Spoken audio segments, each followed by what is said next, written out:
Assalamualaikum, Alhamdulillah jumpa lagi dengan saya. Kesempatan kali ini saya akan mencoba memperlihatkan keadaan anjungan di kapal HTS. Mari ikuti saya.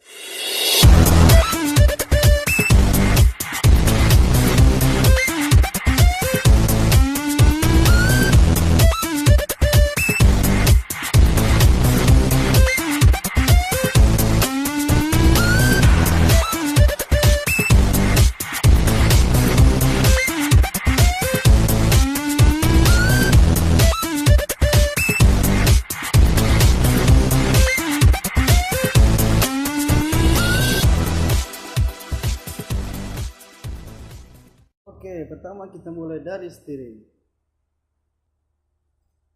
Ya, itu dia, ini dia steering.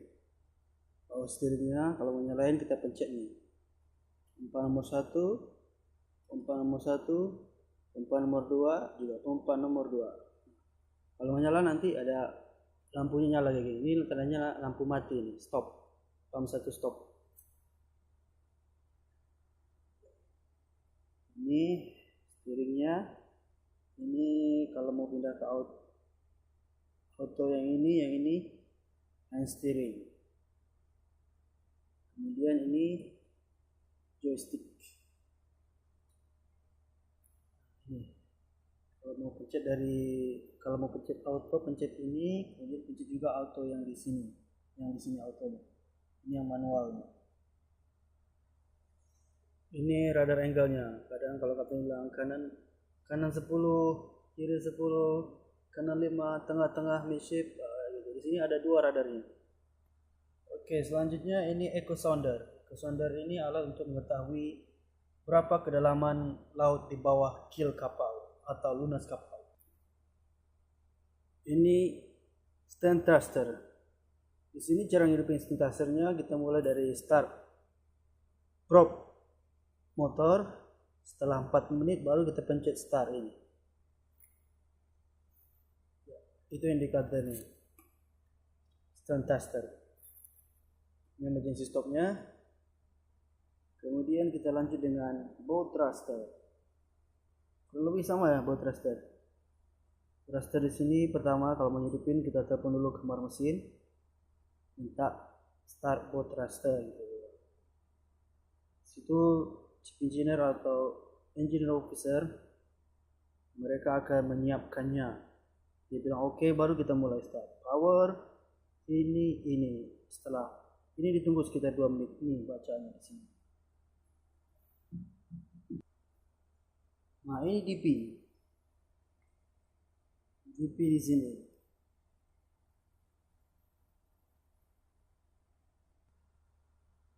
Itu emergency call. Emergency call dari freezer, chiller, hospital. Jadi kalau ada yang manggil atau yang terperangkap di situ mereka akan bunyi tit begitu. Ini mesin kita lagi mati. Kita lagi drop jangkar. Nampaknya kayak begini nih, caterpillar. Ini alarm, emergency general alarm, fire alarm, H2S. Pencetnya kayak gini. Kalau manual kayak gini, kalau MOB langsung pencet ini langsung 3 kali panjang. Ini lampu sorot on, kita on kan dari sini, tinggal kita main-mainkan, kita mau ke kiri, kanan, ke atas, ke bawah. Ini horn suling. Powernya di sini secara manual atau bisa otomatis. Satu panjang, 2 panjang, 1 panjang, 2 pendek. Ini lampu depan, lampu di forecaster. Kalau drop jangkar atau malam hari lagi drop jangkar, kita pencet on semua. Ini indikasi watertight door, indikator panel. Jadi kalau ada yang terperangkap di bawah, itu akan bunyi di sini. Contohnya watertight door, bow thruster, bunyi tit. Bisa juga dites. Kurang lebih kayak begitu. Ini lampu-lampu. Navigation signal light panel. Ini dia. Light panel. Ini wind indikator atau wind tracker. Kita bisa tahu kecepatan angin dan arah angin dari mana.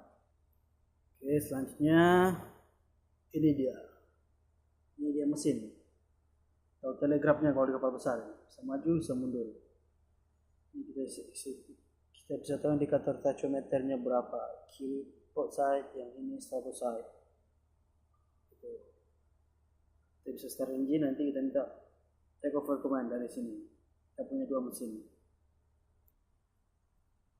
Ini doper speed lock.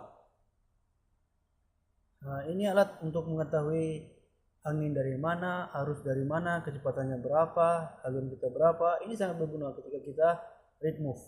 Rate move masalah kemananya berapa, arus dari mana, kurang lebih begitu. Ini ice, sekarang lagi dimatiin. Telepon lokal ke kabin-kabin. Ini radar. Kita lagi standby. Untuk penampakannya ini EGDIS juga lagi standby. Kurang lebih penampakannya kayak begini secara keseluruhan. Ya, itu radio survival craft portable radio. Oh, ini ada pohon satu buat pemanis. Ya, ini dia NPDB set. Ini dia penampakan DP1. Kawan kita DP1. Oke, itu dia GPS-nya. Sama dengan itu radarnya. Ya, tadi alat untuk mengetahui arus dari mana, kecepatannya berapa. Itu ada repeater di situ, ada bow thruster, ada turn thruster, ada turn thruster yang itu ya. Ada radio VHF juga di sini. Di sini juga ada wind tracker lagi, ada radar, ada indicator. Ini juga ada lampu sorot, searchlight. Iya, kurang lebih begini penampakannya. Ini CCTV. Ini tombol-tombol buat towing line itu. Ada VV, ada emergency, fire pump, itu kontrol tombol untuk pompa-pompa kargo di sana. Oke, sekian aja. Mudah-mudahan ada manfaatnya. Sampai jumpa lagi di video berikutnya. Assalamualaikum.